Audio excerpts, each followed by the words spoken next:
Okay, so we need the houses to like follow a line. It's like an orange house, kind of reddish house right there, brown one.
You can't go straight like that in the real motorcycle. You'd have to drive across out of Baker Hill into Braids, go down, and then go across. You could hop straight like that. Oh, the taxi fares would be so much less. Anyway. What was I supposed to be doing? Ah, yeah, looking at houses.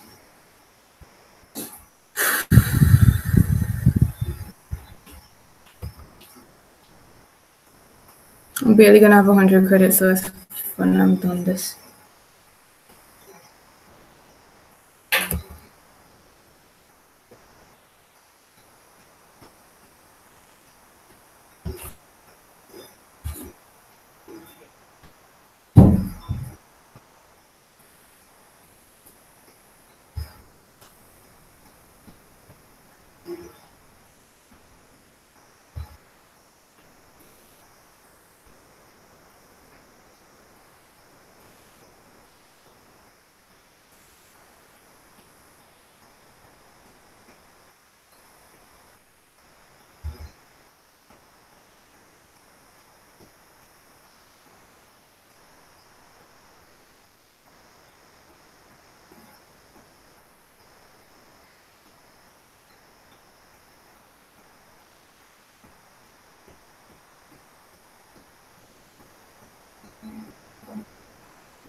Ah, this just hurt me.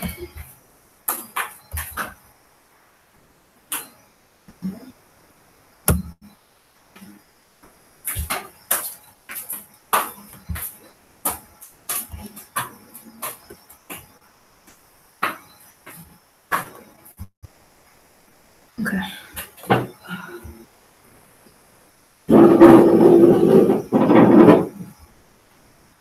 How much more do I need? It's like, what did I say? 4? How much houses do you think in Nixon's? 15? Mommy? About 15?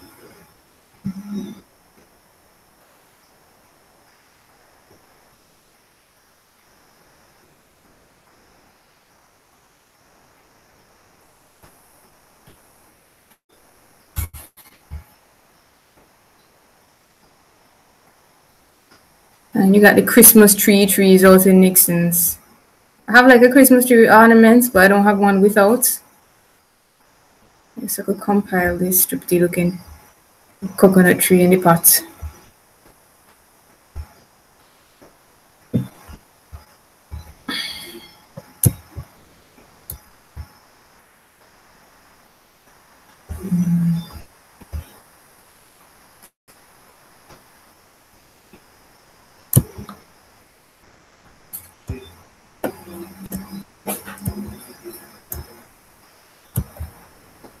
Anybody listen to the radio?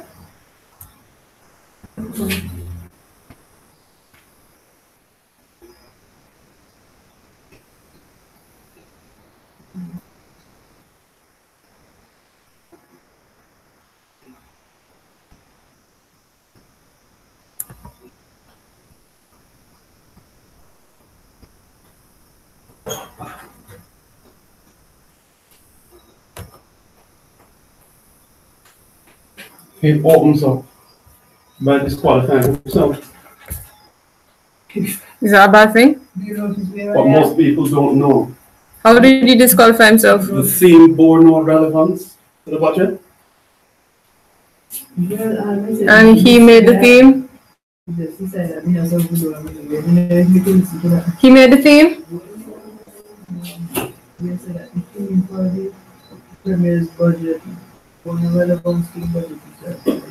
So why does that disqualify him though? The budget opens up with 5 major breakthrough projects and issues which are directly A, strategic, and B, relevant to advancing towards self-sustainability. So he didn't catch that, apparently. What happened? I don't get it.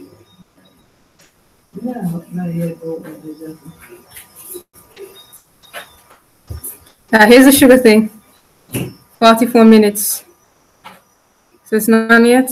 Oh, I can get it early. Listen now.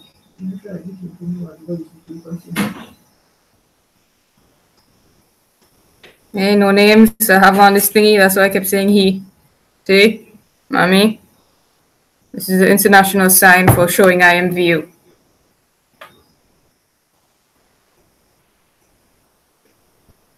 It was called white gold, the snow-white, sweet-tasting fine crystals that we still use to this day to flavour not just tea, coffee and desserts, but many main meals as well.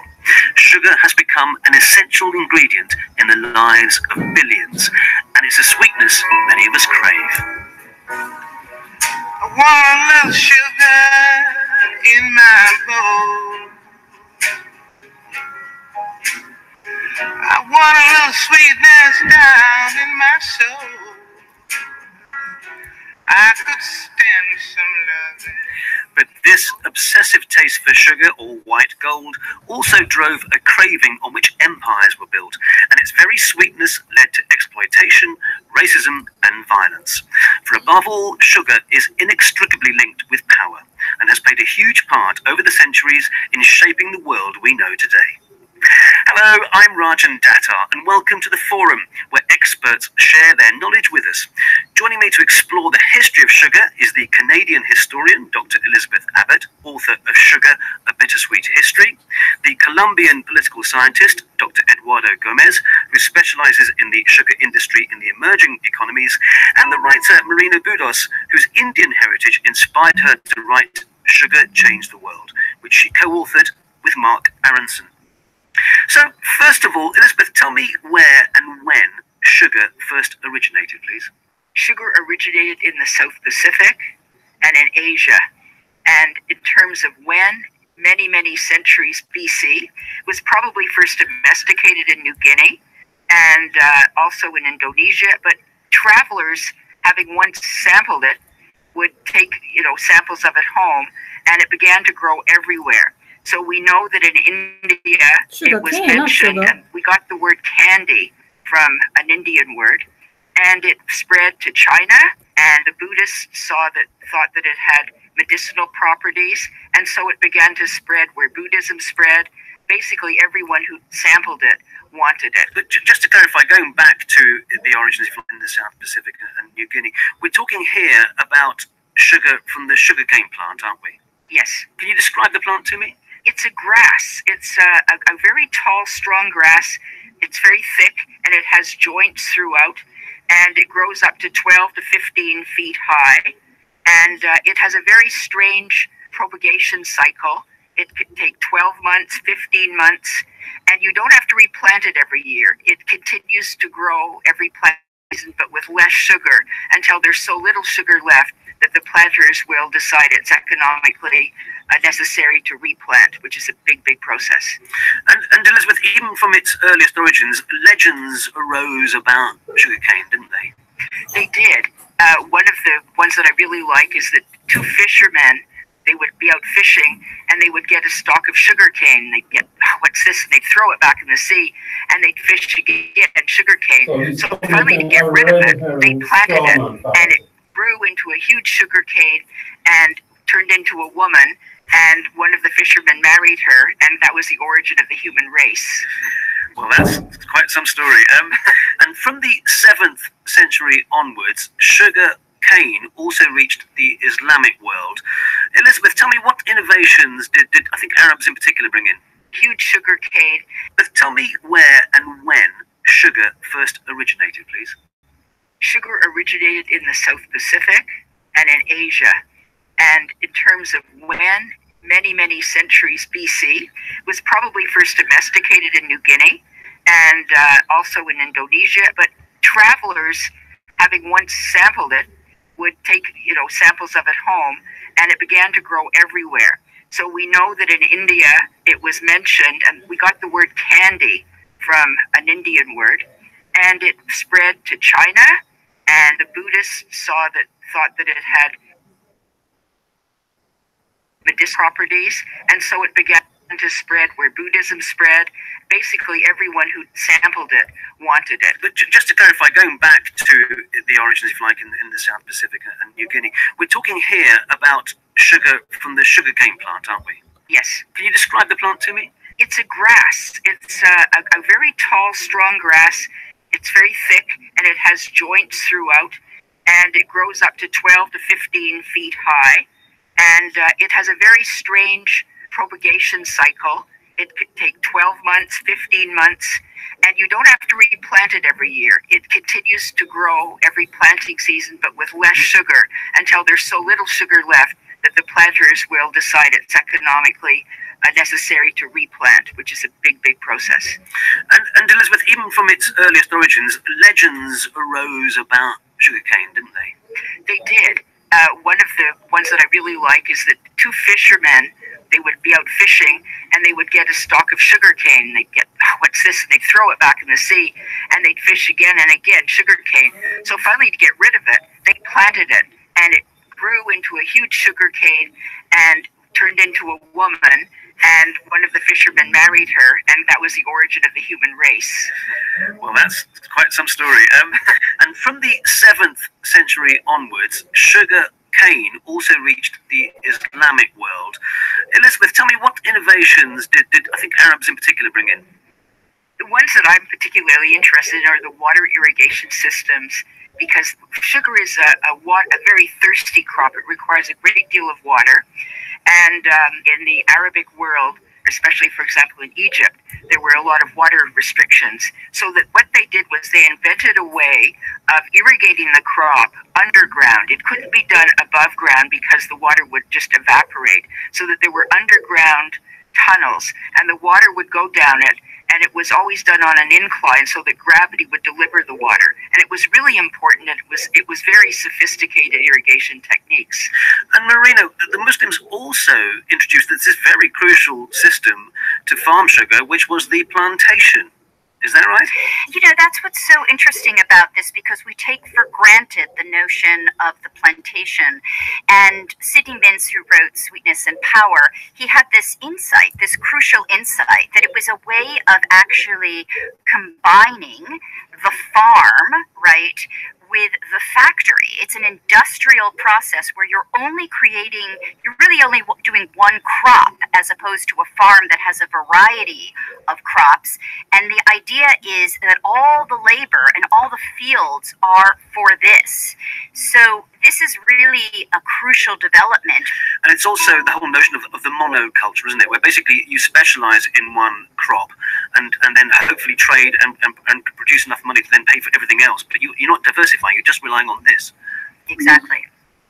And just to emphasize at this point that cane sugar was virtually unknown in the rest of the world, because in Europe, the main form of sweetener was honey.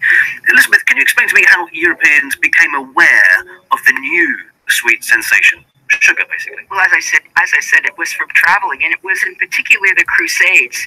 So at the end of the 11th, right down at the end of the 13th century, the Crusades were a military war of Christianity, supposedly Christianity against Muslims, and they went on and on. There were waves of... So this is really a crucial development. And it's also the whole notion of the monoculture, isn't it? Where basically you specialize in one crop and then hopefully trade and produce enough money to then pay for everything else. But you're not diversifying, you're just relying on this. Exactly. And just to emphasize at this point that cane sugar was virtually unknown in the rest of the world, because in Europe, the main form of sweetener was honey.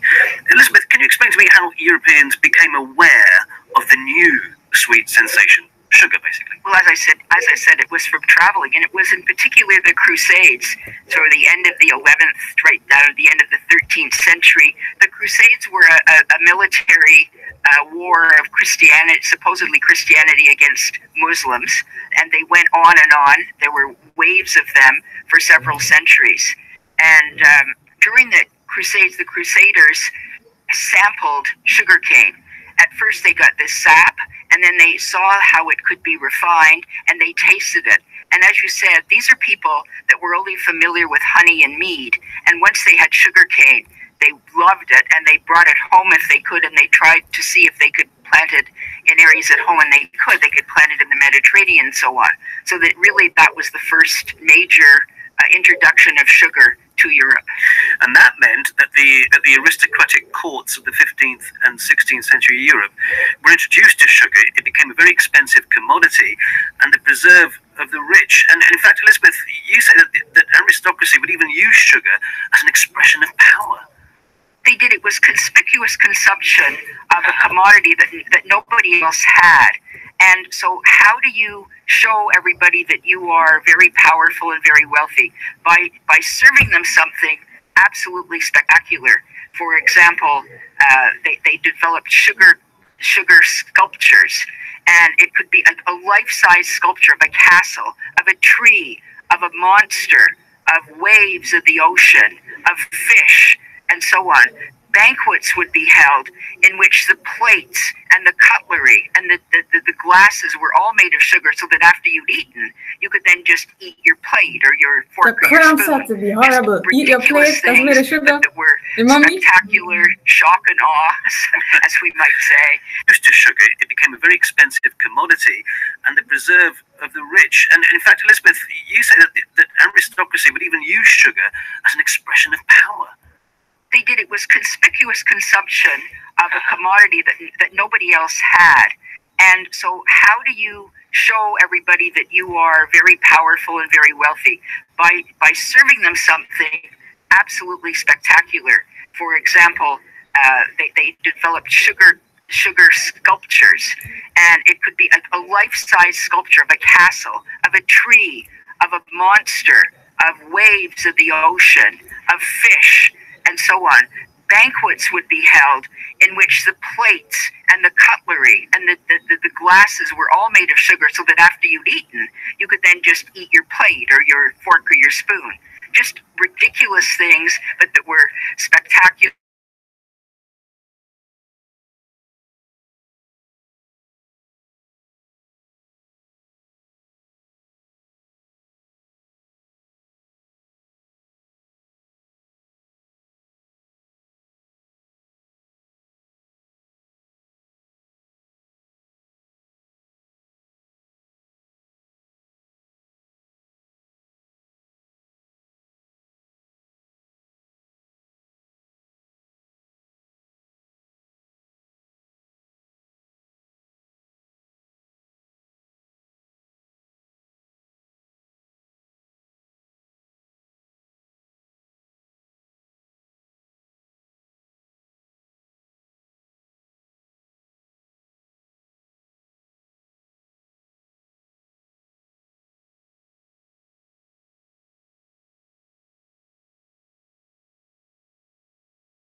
Near the Arab world in the Mediterranean, where sugar was being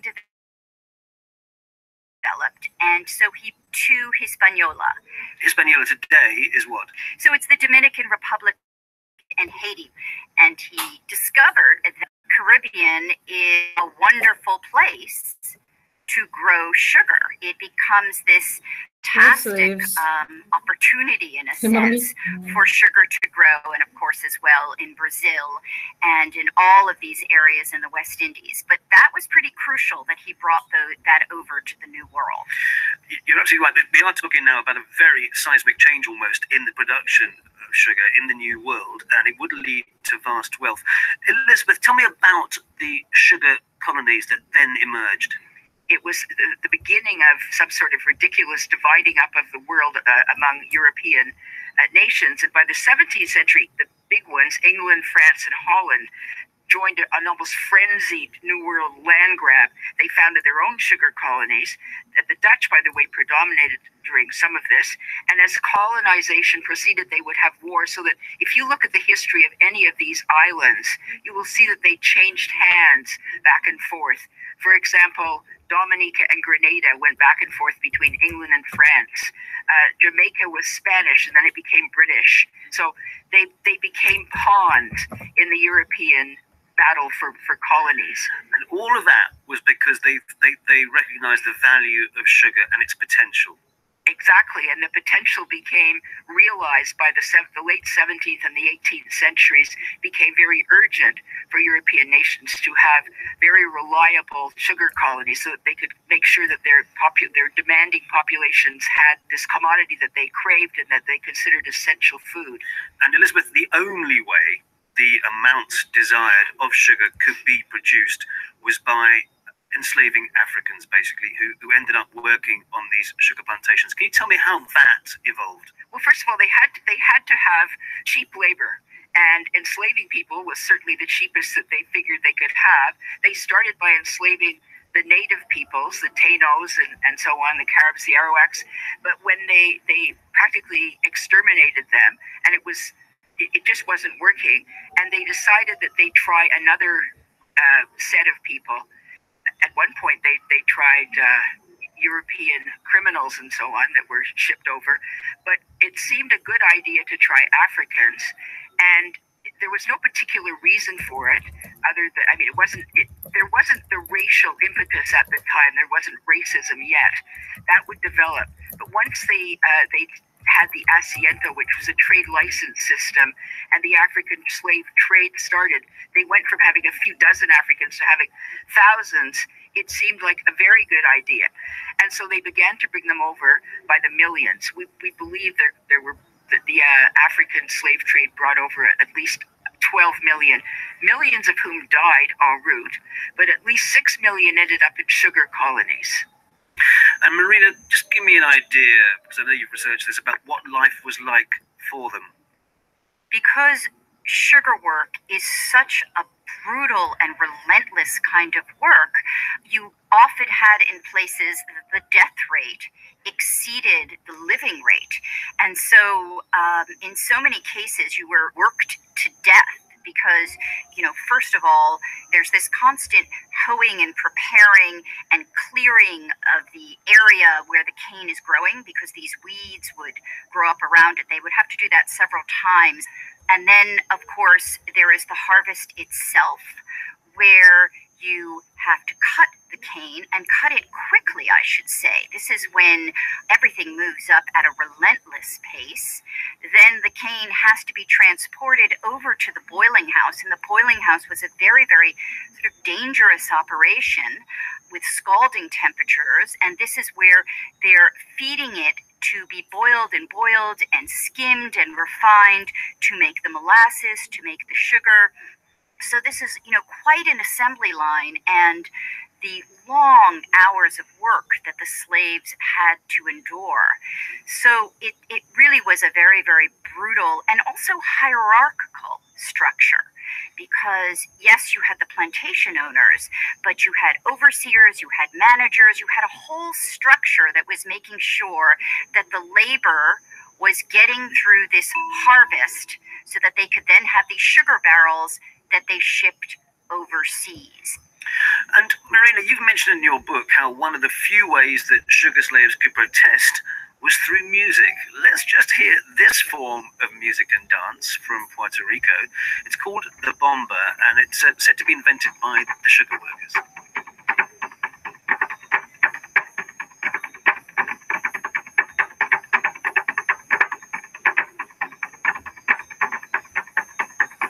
Marina, tell me more about the bomba. How did it help the slaves express themselves, to protest or whatever?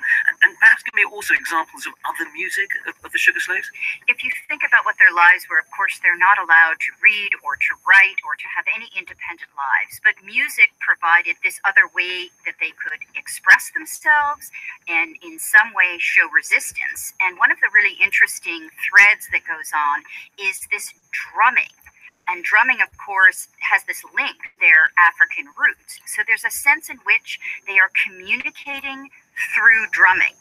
In Bamba, there's a woman who's dancing and a man who's responding to her, and the drummer is in some way having a conversation with them. Now, I will also say that drumming was in fact used for rebellions. It was signaling, and slave owners were very nervous about the drumming because they knew it could be a form of signaling. So music was really this crucial and important way in which they could assert their existence. So it was a real kind of private language and a way of, in a sense, talking about the oppressor without them knowing. And tell me, Elizabeth, about the sugar slaves who escaped, the Maroons, which you find in various parts of that part of the world. Some of the ways that slaves expressed their hatred of slavery was on a daily basis in everything they did. They broke tools all the time and they ran away. And the Maroons of Jamaica are famous because they were able to stay away and develop colonies, and actually they were negotiated with by the government at a certain point, which acknowledged them because they could not subjugate the Maroon colonies.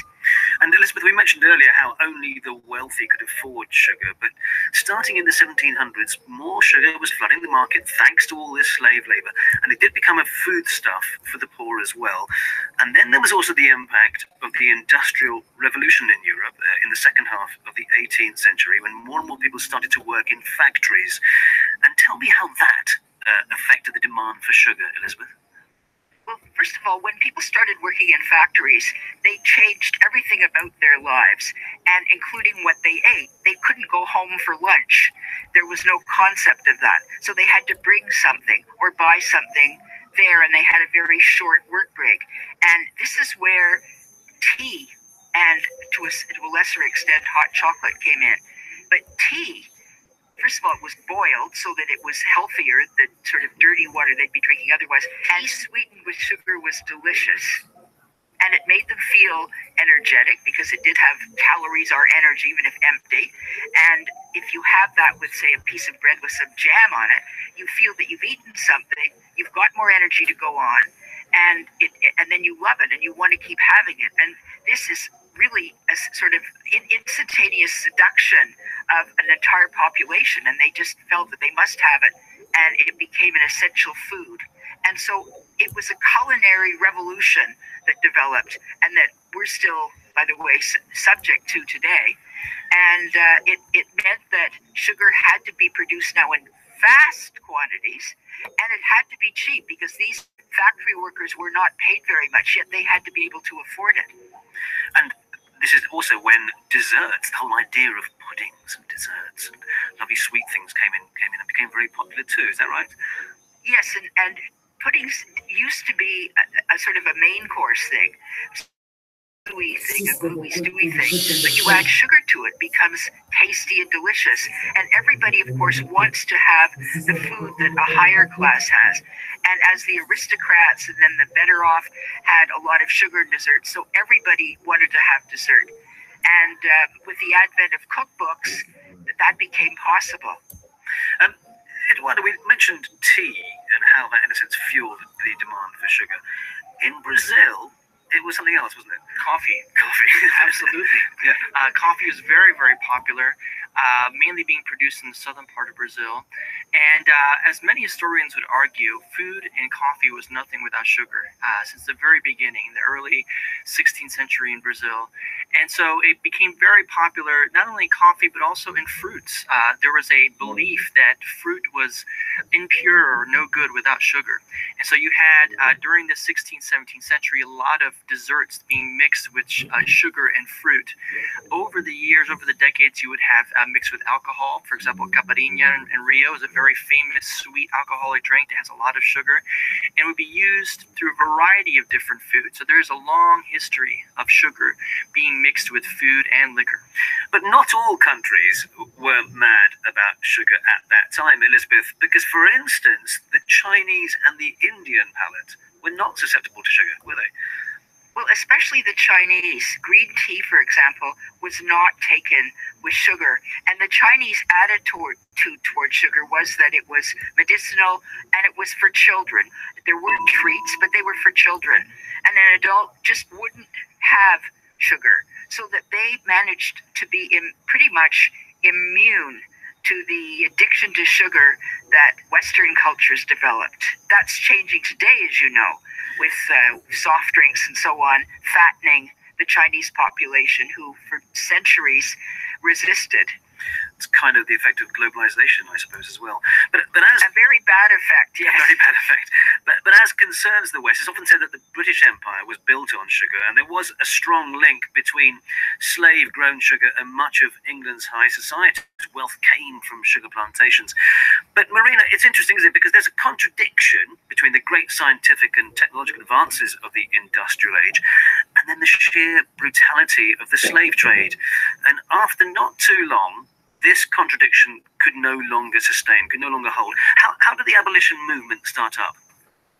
The abolitionist movement sort of took off. I mean, it took a very, very long time, but they were really quite brilliant in their message, because what they had to do is they had to somehow convey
identified him as Fadi al-Baj, an engineering lecturer. A young child has died in a fierce storm in the Russian capital, Moscow. At least 12 people were injured as high winds of up to 90 kilometers an hour brought down 100 trees and overturned cars. BBC News. This is the Forum from the BBC World Service. I'm Rajan Datta, and today we're taking a look at the history of sugar, why sweetness and power go so well together, and how sugar changed the history of capitalism and industry and ended up moving millions of different people to all corners of the globe. With me are in the studio Dr.